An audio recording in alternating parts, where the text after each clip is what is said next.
Welcome to the Slop Temple. We pray this video helps. You start by narrowing what you actually need now. Pick the top 20 SKUs and record reorder points. Once done, allocate a purchase budget and reserve a 30-60-day cash runway so inventory won't freeze operations.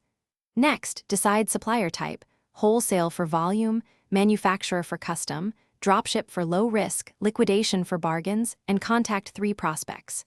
Make initial terms, request samples, and confirm lead times so you can place a first, measured order without overcommitting.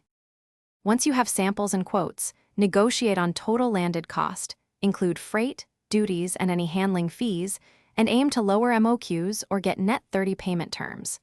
You should validate samples against your specs for packaging, barcodes, and legal labeling so returns stay minimal. Then set a purchase order schedule. Start with a trial PO size, include safety stock percentage, and define a replenishment cadence tied to lead time and sales velocity, ensuring your reorder triggers are in your inventory system. When inventory arrives, check counts and condition against the invoice and your QC checklist immediately. Document discrepancies with photos. After inspection, map SKUs into your system, assign bin locations, and update stock levels so sales and reorder logic are accurate.